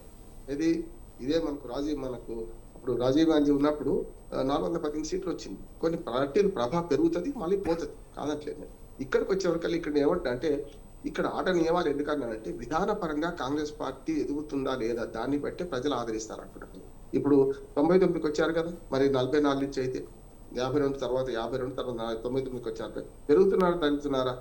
రాహుల్ గాంధీ కూడా మీరు కన్యాకుమారి నుంచి భారత్ జోడో యాత్ర చేస్తే మొదట్లో మాట్లాడిన మాటకు నువ్వు చివరిగా మనకు కాశ్మీర్ పోయిన తర్వాత నేను అభినందించాను. ఎందుకంటే ఎదిగా అంటే ఆయనే అన్నారు. రాహుల్ గాంధీ ఒక ఇంగ్లీష్ పత్రిక ఇంటర్వ్యూలో ఏమన్నారు, నేను కన్యాకుమారిలో ఏం మాట్లాడదామని ఎట్లా మొదలు పెట్టాలని తెలియని తరం ఉండే, కానీ కాశ్మీర్ పోయిన తర్వాత భారతీయత అర్థం చేసుకున్నాను. ఇక్కడి నుంచి అక్కడ దాకా తిరిగితే నాకు ఒక బిడియము సిగ్గరిని నేను ఎవరైనా చేతిలో చేయగలిగితే కూడా కలపడానికి నేను సంశయించేవాడిని.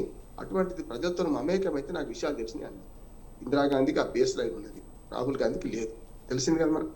రాహుల్ గాంధీ ఆయన ఒప్పుకున్నది. ఇందిరాగాంధీకి బేస్ లైన్ ఎందుకుందంటే ఆనాడు మన నెహ్రూ గారు జైల్లో ఉండి డిస్కవరీ ఆఫ్ ఇండియా తర్వాత పుస్తకంగా వచ్చింది. ఇందిరాగాంధీకి రాసిన లేఖలతో భారతీయ ఆత్మను, భారతీయ ప్రభావాన్ని, భారతీయ ప్రజల మనస్సులను ఆమె అర్థం చేసుకుంది కనుక రాహుల్ గాంధీ గారు ఇప్పుడు అర్థం చేసుకుంటున్నారు. ఇప్పటిదాకా అర్థం చేసుకోలేదు స్పష్టంగా చెప్తారు. ఎందుకంటే 44 సీట్లకు అట్లాగే మీరు అన్నారే పలాయనవాదం కూడా కనపడుతుంది రాహుల్ గాంధీలో. పలాయనవాదం ఏంటంటే నేను ఫెయిల్ అయినా 2 ఏళ్ళలో కాడి వదిలేస్తే మళ్ళీ పాపం తల్లి సోనియా గాంధీ పట్టుకొని మళ్ళీ కొనసాగించుకుంటూ వచ్చే తర్వాత మనకు మల్లికార్జున ఖర్గేని పెట్టింది.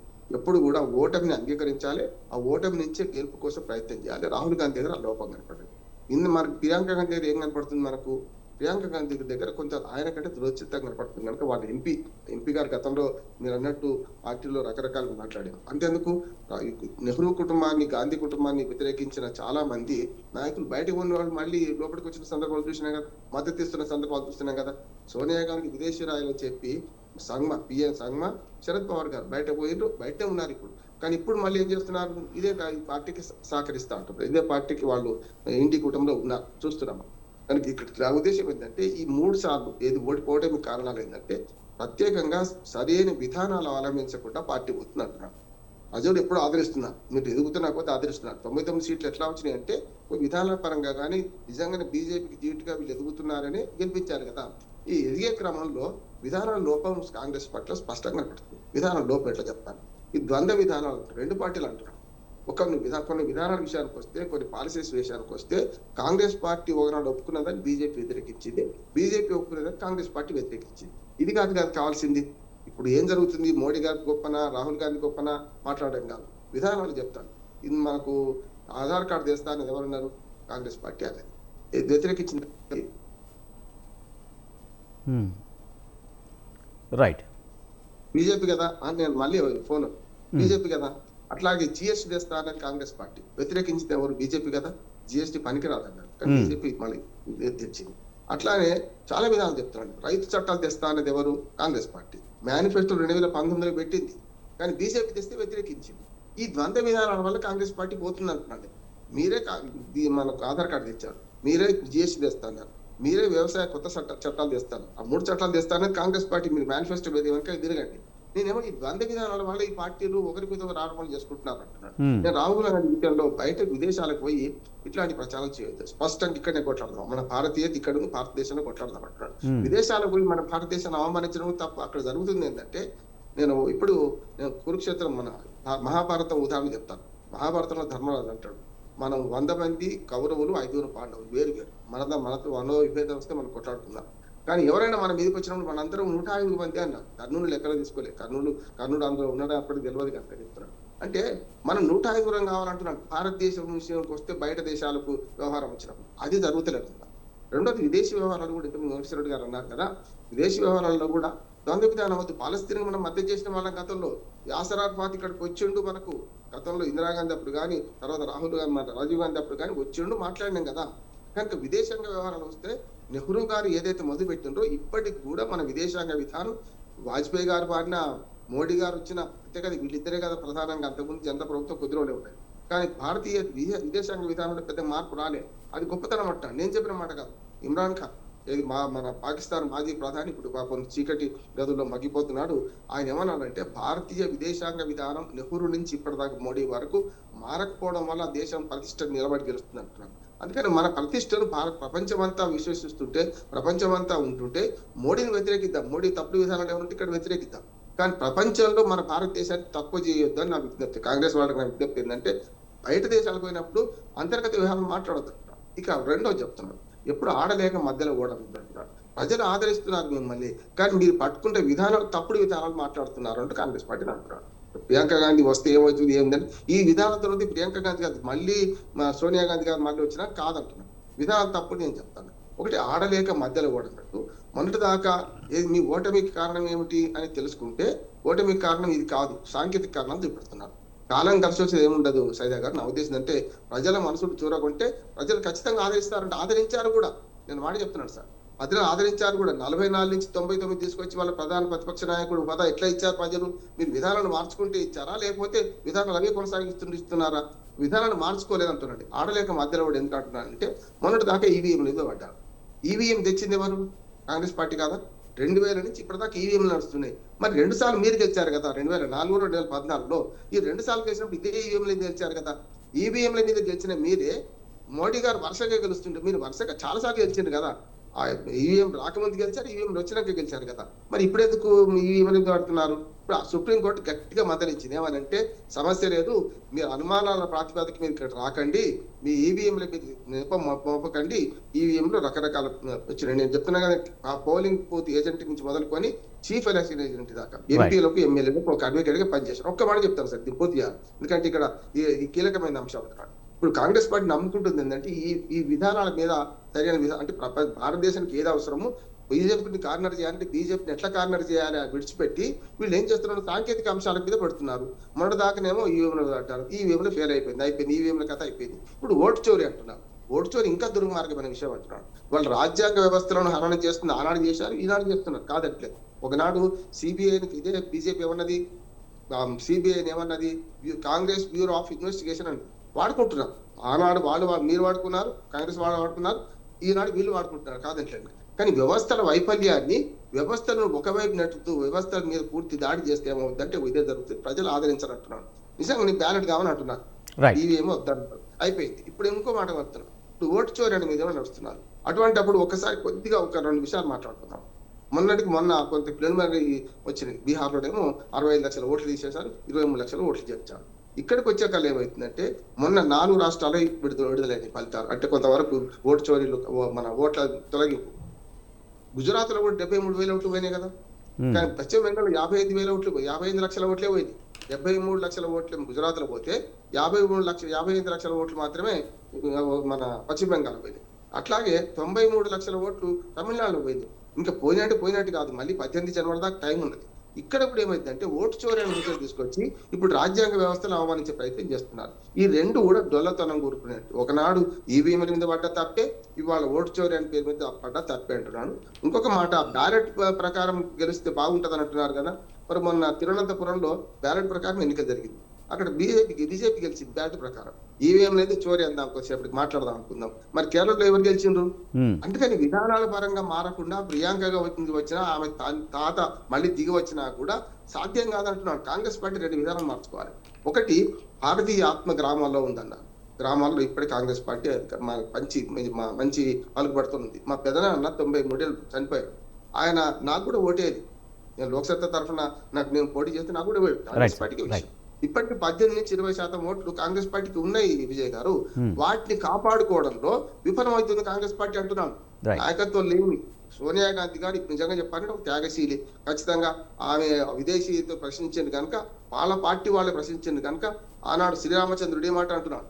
శ్రీరామచంద్రుడు కనుక బదనాం ఓర్చుకోలేక, చాకలి మాటలకు తట్టుకోలేక సమాజానికి సందేశం ఇవ్వని భార్యను ఇట్లా పట్టిండ్రో, ఆమె కూడా మనకు ఇదే వాళ్ళ పార్టీ నుంచే వచ్చారు. మనకు ఎవరు, శరద్ పవార్ పిఎస్ సంఘ అంటే పదవి వద్దనుకొని మన్మోహన్ సింగ్ నిజంగా రాహుల్ గాంధీ గారు ప్రధాని చేయాలి ఆనాడు చేస్తుంది కదా అంటున్నారు. ఇప్పుడు ఇప్పుడు చేస్తున్నది ఏంటంటే వీళ్ళు ఏదైతే విధానాలు పాటిస్తున్నారో బీజేపీని వ్యతిరేకించడానికి ద్వంద్వ విధానాలు పాటిస్తున్నారో తప్పంటున్నాను. ఇంకొక మాట చెప్పి ముగిస్తాను. ఇవాళ మళ్ళీ హిందూ ఓట్లు కూడా కావాల్సి వస్తుంది కాంగ్రెస్ పార్టీ. ఒకటేమో సంతుష్టికరణ రాజకీయాలు, ఇవాళ జంధ్యం మెడ మీద వేసుకొని అంగి మీద వేసుకొని నేను గంగలు మూడతాడు రాహుల్ గాంధీ. దీనివల్ల ఓటు రావు, అంటే కృత్రిమంగా అనిపిస్తుంది. ఆమె ఎవరు తృణమూల్ కాంగ్రెస్ ఆమె పోయి ఆమె మన కాళికా సూత్రం చదువుతుంది. ఎవరు మన మమతా బెనర్జీ, మనకు ఎవరు కేజ్రీవాల్ ఏమో హనుమాన్ చాలీస చదువుతాడు. ఇవి హిందూ ఓట్లను తెచ్చేటి కావు, పొడగొట్టేటి అంటున్నాను. మీరు మీ అవసరార్థం ఓటు బ్యాంక్ రాజకీయాల కోసం చేస్తున్నా అంటున్నారు. కాబట్టి ఓటు బ్యాంక్ రాజకీయాలు పక్కన పెట్టి ఇవాళ ప్రియాంక గాంధీ గురించి ప్రియాంక గాంధీగా వస్తే కొంచెం ప్రియాంక గాంధీకి రాహుల్ గాంధీ కంటే విజన్ ఎక్కువ ఉంది అంటున్నాను. నేను ఆమె ఇంటర్వ్యూలు చదివిన నేను చాలా విజన్ ఎక్కువ ఉంది. ఆ విజన్ ను కాంగ్రెస్ పార్టీ ఇంప్లిమెంట్ చేయాలంటే ఏమైంది, తల్లి ఒక పెద్ద మనిషిగా ఉన్నది ఒక పార్టీలో. ఇప్పుడు ఆమె విజన్ ఇంప్లిమెంట్ చేయాలంటే వైనాడులో చేయగలుగుతుంది, కానీ దేశం అంతా ఇంప్లిమెంట్ చేయాలంటే ఆమె పదవి కావాల్సిందే. వాళ్ళ పార్టీలో అభిప్రాయాలను గౌరవిస్తున్నాను. రాహుల్ గాంధీ ఫెయిల్ అయినట్లేదు నేను. ఒక మహిళగా ఆమె తీసుకురా నష్టం ఉంది, నష్టమైతే లేదు అక్కడ. కాబట్టి అట్లని ఉలికిపడాల్సిన అవసరం ఏం లేదు. ఇప్పుడు నా చేతులు షేక్ అయినాయా, నా గొంతు వణికిందా, పార్లమెంట్ సాక్షిగా ప్రధానమంత్రి అమిత్ షా గొంతు వణికింది, ఇవన్నీ సరైన మాటలు కావంటున్నాను. విధానాల పరంగా మారండి. కాంగ్రెస్ పార్టీకి భవిష్యత్తు ఉంది. కాంగ్రెస్ పార్టీకి 3 సార్లు గెలిచింది, మెల్లమెల్లగా డౌన్ ఫాల్ మొదలైంది బీజేపీకి. మీరు దాన్ని ఉపయోగించుకునే క్రమంలో ఇట్లాంటి జిమ్మికులు చేస్తే లాభం లేదు. భారతీయుల మనస్తత్వం తెలుసుకొని భారతీయులకు ఏది కావాలో తెలుసుకుంటే తప్పనిసరి మీకు కాంగ్రెస్ పార్టీ భవిష్యత్తు ఉంది. రైట్. వెంకటేశ్వర రెడ్డి గారు, ముఖ్యంగా బీజేపీ రాహుల్ గాంధీ, ఒక్క నిమిషం అండి, మీరు మాట్లాడతారు కానీ చాలాసేపు అయింది వెంకటేశ్వర రెడ్డి గారు మాట్లాడి. వెంకటేశ్వర రెడ్డి గారు, ముఖ్యంగా రాహుల్ గాంధీని కావాలని బీజేపీ తగ్గించే విధంగా మాట్లాడుతుంది. రాహుల్ గాంధీ అంచెలంచెలుగా ఎదుగుతున్నాడు. గతంలో 44 సీట్లు వచ్చినది ఇప్పుడు తర్వాత 51, తర్వాత 99 సీట్లు వచ్చాయి. అంచెలంచెలుగా ఎదుగుతున్నారు. ఈ క్రమంలో కావాలనే బీజేపీ ప్రోపగండా సృష్టించి రకరకాలుగా రాహుల్ గాంధీ తగ్గించే ప్రయత్నం చేస్తుందని విమర్శిస్తున్నారు. ఎలా చూడాలి? విజయ్ గారు, కాంగ్రెస్ పార్టీని గాని రాహుల్ గాంధీ గారిని గాని భారతీయ జనతా పార్టీ ప్రచారం చేయవలసిన అక్కర్లే. ఈ మధ్య ఇన్స్టాగ్రామ్ లో వచ్చింది, భారతీయ జనతా పార్టీకి మొదటి ప్రచారకర్త ఎవరు అంటే ఎవరో ఈ ఏఐ మీమ్స్ లో చూపించారు, ఏమంటే రాహుల్ గాంధీ అని. కాబట్టి మేము చేయాల్సింది అక్కర్లే. వారి సిద్ధాంతాలు, వాళ్ళ పాలసీస్ అంతే. వారు ఇంతవరకు పెద్దలు బండారు రామ్మోహన్ రావు గారు చెప్పినట్టు వారు చక్కగా చెప్పారు. కాంగ్రెస్ పార్టీ యొక్క వైఖరి ఏంటంటే వాళ్ళ దగ్గర ద్వంద్వ విధానాలు ఉన్నాయి ఏ విషయంలో కూడా. ఇప్పుడు జిఎస్టీ ఉంది, గబ్బర్ సింగ్ ట్యాక్స్ అంటారు. ఇప్పుడు ప్రతి నెల 1వ తారీఖున ఎంత వచ్చింది, ఏ రాష్ట్రానికి ఎంత వచ్చిందని చెప్పగలుగుతున్నాం. దాని తర్వాత జీవన ప్రమాణాలు మెరుగవుతున్నాయి, క్రమక్రమంగా తగ్గించుకుంటూ చేస్తున్నాం. వాటిని కూడా వ్యతిరేకిస్తుంది కాంగ్రెస్ పార్టీ. ఈ విషయంలోనే కాదు, ఏ విషయంలో తీసుకున్నా మీరు ఏ విషయంలో తీసుకున్నా కూడా ఇప్పుడు పెద్ద నోట్ల రద్దు గురించి మాట్లాడినప్పుడు వాళ్ళు విమర్శ చేశారు, ఈ దేశానికి పోయేవాళ్ళు. అదే పరిపాలనలో కాంగ్రెస్ పార్టీ ఉన్నప్పుడు కూడా మేము కొన్ని విషయాలు చెప్తూ ఉంటాం. ఏ పార్టీ అధికారంలో ఉన్నప్పటికీ కూడా అంతో ఇంతో మేలు జరిగే విషయాలు కూడా ఉంటాయి. ఎవరికి లేదన్నారు. ఇప్పుడు కాంగ్రెస్ పార్టీ పర్ఫార్మెన్స్, ఇందిరాగాంధీ ఏం చేసింది 71లో బంగ్లాదేశ్ యుద్ధంలో ముత్తివాహిని తరపున బంగ్లాదేశ్ ను పాకిస్తాన్ నుంచి రక్షించి విడదీసింది. ఎవరు కాదన్నారు? కాదని లేదు. అంటే ఇవి కాదు, మీరు ఏదన్నా తీసుకోండి. భారతీయ జనతా పార్టీ గాని నరేంద్ర మోడీ గారి చేస్తున్న వాటిని వ్యతిరేకించటంలోనే దాంతో పాటు దేశాన్ని వ్యతిరేకిస్తున్నారు, ఈ దేశ ప్రజలను వ్యతిరేకిస్తున్నారు విదేశాలకు వెళ్ళి. ఇప్పుడు ఆపరేషన్ సింధూర్ లో ప్రపంచమంతా భారతీయ జనతా పార్టీ ఏంది, తర్వాత కిరాణా హిల్స్ లాంటి అమెరికా ఆయుధ నిల్వలు ఉన్న దాంట్లో కూడా బాంబు దాడి చేశారని ప్రపంచం అంతా ఉపగ్రహాలు కూడా చెప్తూ ఉంటే దాన్ని కాంగ్రెస్ పార్టీ వ్యతిరేకిస్తుంది. దీని గురించి చర్చ జరగాలంటే చర్చ పెడితే మాట్లాడరు. అంతకుముందు ప్రతిపక్ష నాయకులు పిలిచి ఈ యుద్ధం స్టార్ట్ చేసే ముందు అందరితో మాట్లాడారు, దాన్ని కాదంటారు. పార్లమెంట్ లో చర్చ జరిగేటప్పుడు విదేశాలకు వెళ్తారు. ఇవి కాకోకుండా వాళ్ళు మాట్లాడే ద్వంద్వ వైఖరి ఏంటంటే, ఇప్పుడు కాంగ్రెస్ పార్టీ తెలంగాణలో గెలిచింది, ఏమంటారు అప్పుడు, లేకపోతే అక్కడ ఏదైనా కిరికిరి జరిగిందంటారా? నిన్న జూబ్లీ హిల్స్ ఎన్నికల్లో కిరికిరి జరిగిందంటారా? వాటిని ఒప్పుకోరు. మీరు ఎటొచ్చి దేశంలోని రాజ్యాంగ వ్యవస్థలు, తర్వాత ప్రజాస్వామ్యాన్ని బలం చేసే సంస్థలు ఏవైతే ఉన్నాయో, ఒకసారి సుప్రీంకోర్టు అంటారు, ఒకసారి రాజ్యాంగం అంటారు, ఒకసారి ఎన్నికల కమిషన్ అంటారు, ఈడీ, సిబిఐ అన్ని వ్యవస్థల మీద దాడులు చేస్తున్నారు. అసహనంతో ఉంది ఆ పార్టీ, ఇంటాలరెన్స్ తో ఉంది. అంటే వాటి అన్నిటిని కూడా మీకు చూడండి. ఇప్పుడు ఇండియా కూటమి ఉంది, ఇండియా కూటమిలో ఏమన్నా ప్రజాస్వామ్యం ఉంది? రాహుల్ గాంధీ గారి నాయకత్వాన్ని ఎవరన్నా ఈ రోజు మాట్లాడుతున్నారా, బలపరుస్తున్నారా? మీకు ములాయం సింగ్ యాదవ్ కుమారుడు అఖిలేష్ యాదవ్ కు 37 సీట్లు వచ్చాయి. ఇప్పుడు దేశంలోనే 3వ అతిపెద్ద పార్టీ. మీరు ఆ పార్టీని గౌరవిస్తున్నారు, ఆ పార్టీ వీళ్ళని గౌరవిస్తుందా? లేదు. పెద్దన్న పాత్ర వస్తుంది ఇండియా కూటమిలో కూడా. మీరు ఒక్కొక్క రాష్ట్రంలో ఒక్కొక్క విధానం తీసుకుంది వాళ్ళకు. ఇప్పుడు నిన్న బీహార్ లో జరిగింది, వారు ఎన్ని స్థానాల్లో పోటీ చేశారు? చివరికి సింగిల్ డిజిట్ కూడా ఫలితాలు వాళ్ళు. రామ్మోహన్ రావు గారు చెప్పినట్లు వారు ఈ భారతీయత, ఈ దేశ ప్రజలు ఏం కోరుకుంటున్నారో వారికి అర్థం కావటం లేదు. అర్థమైన రోజు కాంగ్రెస్ పార్టీ మంచిగా పర్ఫార్మ్ చేయడానికి అవకాశం ఉంది. అయితే ఇప్పట్లో కాంగ్రెస్ పార్టీ అనుసరిస్తున్న విధానాలు భారతీయ జనతా పార్టీని ఎదుర్కొనే శక్తి లేదు. ఎందుకంటే ఒకరికొకరు తలా ఒకరు మాట్లాడుతున్నారు, ఎవ్వరి కొద్దీ వాళ్ళు మాట్లాడుతున్నారు. ఇప్పుడు రాహుల్ గాంధీ ఒకటి మాట్లాడతాడు, తర్వాత ఇదివరకు చెప్పారు జన్యం వేసుకొని వెళ్తున్నారు. ఇది నాటకీయత కాదా? ఈ దేశంలో ఇంకొకరిని ఎవరిని అవమానపరిచినట్లు కాదా? అది కాదు. తర్వాత ఈ రోజు బంగ్లాదేశ్ లో హిందువుల పట్ల దాడులు జరుగుతున్నాయి. కాంగ్రెస్ పార్టీ వైఖరి ఏంటి? ఈ రోజు కాంగ్రెస్ పార్టీ వాటిని సమర్థిస్తుందా, వ్యతిరేకిస్తుందా, ప్రజలతో గొంతు కలుపుతుందా? కాదు. అదే విధంగా సంతృష్టీకరణకు కూడా పాల్పడుతుంది. ఎందుకంటే మీరు 2024 మేనిఫెస్టోలో ఒక అంశం చెప్తాను మీకు విజయ్ గారు. ఈ దేశంలో ఏదైనా జాతీయ సంపద వస్తే మొదట మైనారిటీలకే చెందాలని ఒక కాలాన్ని పెట్టారు. ఇది ఎక్కడన్నా విన్నామా? ఎక్కడన్నా జరిగేదేనా? సాధ్యమయ్యేదేనా? కాంగ్రెస్ పార్టీ యొక్క దూరదృష్టి ఈ దేశ ప్రజల పట్ల అలానే ఉంది. దేశ సంపద మొదట చెందాల్సింది మైనారిటీలకంట. ఎట్లవుతుంది చెప్పండి? అదే విధంగా మేము ప్రతి ఇంటికి 6,000 రూపాయలు ఇస్తాం హెలికాప్టర్ మనీ అన్నారు. ఎట్లా ఇస్తారు చెప్పండి? ప్రతి ఇంటికి ఇది సాధ్యమయ్యేదేనా? ప్రజలు తనంతకు తానుగా కష్టపడి బతుకోవాలా.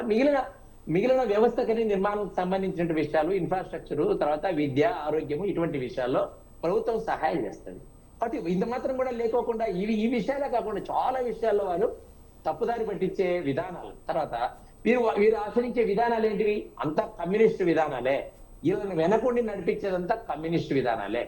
వీళ్ళ అధికారంలో ఉన్నప్పుడు మావోయిజాన్ని కొన్ని చోట్ల వ్యతిరేకించారు. తర్వాత శుక్లా లాంటి వ్యక్తి ఎక్కడ మన ఛత్తీస్గఢ్ లో చనిపోయారు. ఈ రోజు అదే కాంగ్రెస్ పార్టీ ఈ రోజు సన్నాయి నొక్కుతుంది. మన పక్కన తెలంగాణలో ఉన్నట్టు వాళ్ళతో చర్చలు జరపాలంటుంది, వాళ్ళని ఫ్రీగా వదిలేయాలని చెప్తుంది. హిడ్బాన్ ఎందుకు ఆంధ్రప్రదేశ్ పోలీసులు పట్టుకున్నారు? కాబట్టి కాంగ్రెస్ పార్టీకి పరిపాలనలో కూడా ఎప్పటికి కూడా సంతృష్టికరణ, ప్రతి దాన్ని బీజేపీ చేసారి వేసింది. జాతి ప్రయోజనాల దృష్ట్యా భారతీయ జనతా పార్టీ ప్రభుత్వం చేస్తున్న ప్రతి విషయాన్ని వీళ్ళు వ్యతిరేకిస్తున్నారు. ఈ రోజు అర్బన్ నక్సలైట్లు ఉన్నారు, వాళ్ళందరికీ వీరే సపోర్ట్. పౌరత్వ సంఘాలు ఉన్నారు, కాంగ్రెస్ పార్టీ వీరికే సపోర్ట్ చేస్తుంది అన్ని విధాలుగా కూడా. నీకు కాంగ్రెస్ పార్టీ అధికారంలో ఉన్నప్పుడు ఈ రోజు చాందినీ చౌక్ పార్లమెంటు నియోజకవర్గ పరిధిలో ఎవరు? కపిల్ సిబాల్ గారు, ఎంపీ గారు, విజయ్ గారు పార్లమెంటు సభ్యులు. బాట్లా హౌస్ లో ఎన్కౌంటర్ జరిగితే దాన్ని తీవ్రంగా వ్యతిరేకిస్తారు. ఈరోజు జేఎన్యూ లాంటి విషయాల్లో తర్వాత పార్లమెంట్ పైన దాడి చేసినటువంటి వ్యక్తుల శిక్షణను కూడా ఈ రోజు వ్యతిరేకించే సందర్భం. జాతి వ్యతిరేక శక్తులతో కలిసి వీళ్ళు పనిచేస్తున్నారు. జార్జ్ సోరస్ కుమార్ లాంటి వాడు. అదే ఈ దేశంలో కూడా ఈ దేశాన్ని తుకడే లాంటి కన్నయ్యలాల్ లాంటి వారిని కూడా ఈ రోజు వారు కమ్యూనిస్టు నుంచి కాంగ్రెస్ పార్టీ చేర్చుకున్నారు. దీన్ని ఏమని అర్థం ఇస్తారు చెప్పండి? ఈ రోజు ఈ దేశ పౌరులకు జెన్జీ ఎవరైతే 2000 సంవత్సరాల తర్వాత ఎవరైతే పుట్టారో వాళ్ళకు కాంగ్రెస్ పార్టీ ఏమి సమాధానం చెప్తుంది చెప్పండి? మేము అధికారం లేకొస్తే జమ్మూ కాశ్మీర్ ను పాకిస్తాన్ కి అప్పగిస్తామని చెప్తారా? ఈ దేశంలో నక్సలిజాన్ని మేము ఎగుదొస్తాము, కమ్యూనిజాన్ని అని చెప్తారా? ఏ విధంగా చెప్తారు చెప్పండి? ఏ విషయంలో తీసుకున్నా కూడా కాంగ్రెస్ పార్టీ పెద్దలు చెప్పినట్లు అన్ని విషయాల్లో ద్వంద్వ వైఖరి చేస్తా ఉంది. ఈ విషయాల్లో ప్రజలు నిశ్చితంగా గమనిస్తున్నారు. కాబట్టి కాంగ్రెస్ పార్టీని ప్రజాక్షేత్రంలో అన్ని ప్లేస్లలో కూడా వారికి సహకరించడం లేదు, వారిని వ్యతిరేకిస్తున్నారు. అదే ఈ రోజు ఎన్నికలు ఆడలేక మధ్యలో అన్నట్టు ఈ రోజు ఎన్నికల కమిషన్ మీద, SIR మీద, ఓటర్ లిస్ట్ మీద, ఓటు చోరీ మీద మాట్లాడుతున్నారు. విదేశాల్లో కూడా మాట్లాడుతున్నారు. ఇవి నాయకత్వాన్ని మార్చినప్పటికీ కూడా కాంగ్రెస్ పార్టీకి ఎటువంటి ప్రయోజనము లేదు, ప్రజలు విశ్వసించే స్థితిలో లేరు. విజయ్ గారు. రైట్. సైదా గారు, ముఖ్యంగా కాంగ్రెస్ పార్టీ అనుసరించే ద్వంద్వ వైఖరి లేకపోతే విధాన లోపాలే కాంగ్రెస్ పార్టీ ఈ స్థితికి ఉండడానికి కారణం అనేది ఒకటైతే, రెండు రాహుల్ గాంధీ కంటే ప్రియాంక గాంధీకి విజన్ ఎక్కువ ఉంది కనుక ప్రియాంకని ముందు పెట్టి వెళ్తే మరింత మెరుగైన ఫలితాలు వచ్చే అవకాశం ఉందనేది ఒక వాదన.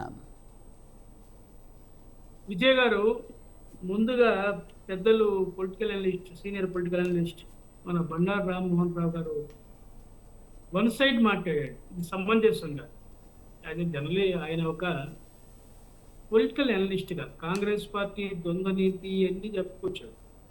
అసలు ఎలక్షన్ కమిషన్ నియామకంలోనే సుప్రీంకోర్టు జడ్జిని తప్పించి అమిత్ షాని పెట్టుకున్నప్పుడే వాళ్ళ బండారం ఏందో బయటపడింది మీకు తెలుసు. ఏదైతే వాళ్ళ ప్రభుత్వం చేసినటువంటి చట్టాలకు అనుకూలంగా తీర్పునిచ్చేటువంటి చీఫ్ జస్టిస్ని ఏ గవర్నర్లు చేశారో, రాష్ట్రపతులు చేశారో, ఉపరాష్ట్రపతులు చేశారో మనం చూసాం.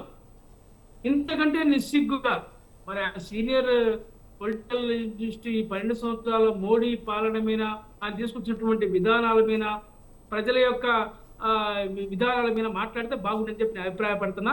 ఎందుకంటే అందుకంటే రామ్మోహన్ రావు గారిని మనం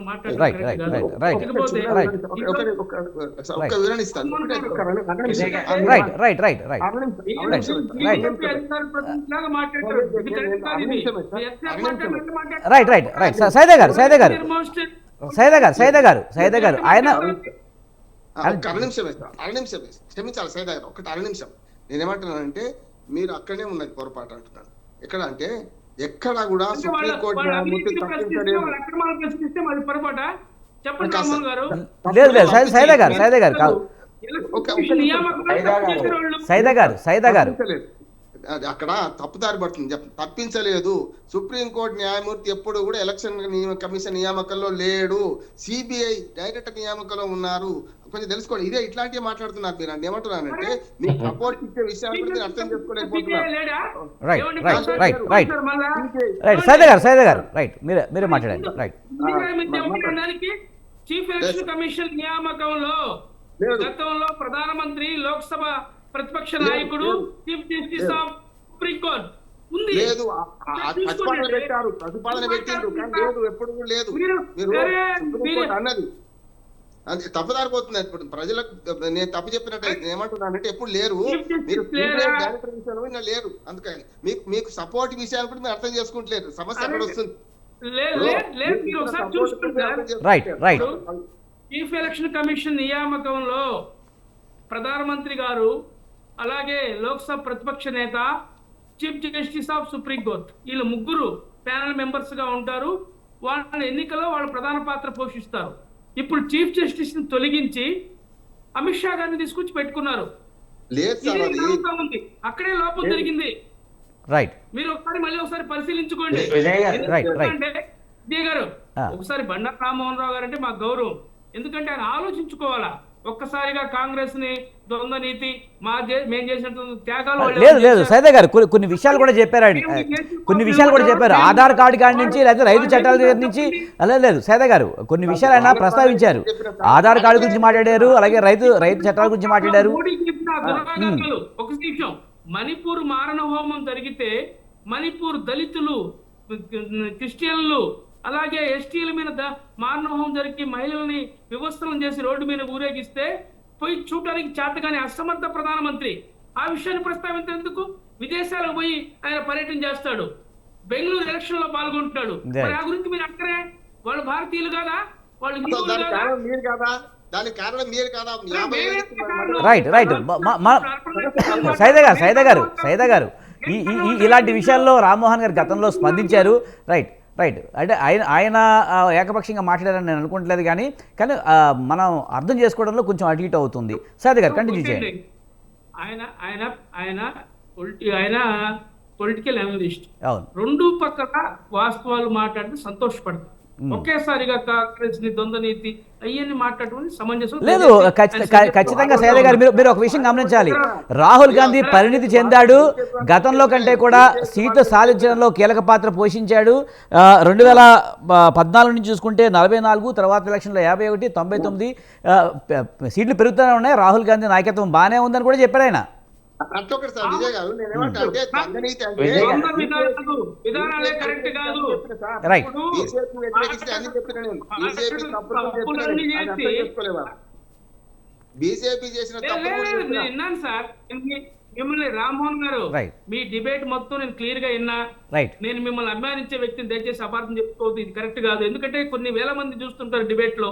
మీలాంటి విజ్ఞులే, మీరు మేధావులే పక్కదారి పడితే ఈ సమాజం ఏమైపోతే ఒకసారి ఆలోచించుకోండి. అంతకంటే ఎక్కువ చెప్పండి.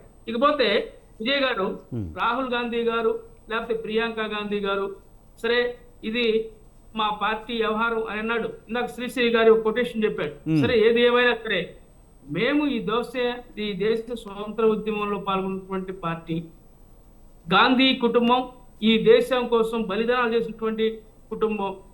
మేము ఎప్పుడు ప్రజా సంక్షేమాన్ని కోరుకుంటాం. మీరు అనుకున్నట్టుగా మనం చూస్తా ఉన్నాం. ఇప్పుడు కేటీఆర్, ఆమె కవిత, లేకపోతే మన జగన్మోహన్ రెడ్డి, వీళ్ళ పరిపాలన చూస్తూ ఉన్నాం. మేమెవరైనా ప్రియాంక గాంధీ గారు పార్టీలో అందరూ కోరుకున్నా అయితేమో చెప్పలేం. ఏదంటే ప్రతిభ ఎక్కడుంటే అక్కడ గౌరవించడం కాంగ్రెస్ పార్టీ విధి.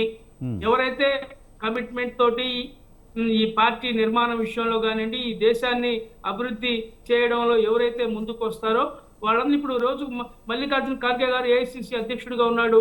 అంత పెద్ద ఆయన, మరి ఆయన తీసుకొచ్చి నిబద్ధత గల వ్యక్తిని కాంగ్రెస్ పార్టీ ఏఐసిసి అధ్యక్షుడిగా చేసింది కదా. అనేక మందిని ప్రధానమంత్రులుగా పివి నరసింహారావు చేసింది, మన్మోహన్ సింగ్ ని ప్రధానమంత్రిగా చేసింది. ఆ రోజు సోనియా గాంధీ అనుకుంటే మరి రాహుల్ గాంధీ గారిని ప్రధానమంత్రిని చేసేది కదా, లేకపోతే ప్రియాంక గాంధీని ప్రధానమంత్రిగా చేసేవాళ్ళు కదా. ఎందుకు చేయలే? అది మా నిబద్ధత, అది మా కాంగ్రెస్ పార్టీ ఉన్నటువంటి. సైదా గారు, టైం అయిందండి, మరి ఇంకోసారి మాట్లాడదాం దీని గురించి. రైట్, టైం అయిందండి. Thank you very much Saida గారు, అలాగే వెంకటేశ్వర రెడ్డి గారు, బండారు రామ్మోహన్ గారు. థ్యాంక్ యూ వెరీ మచ్ అండి డిబేట్లో పాల్గొన్నందుకు. ఇది ఇవాళ ఇమ్మీడియట్ డిబేట్. చూస్తూనే ఉండండి స్వతంత్ర.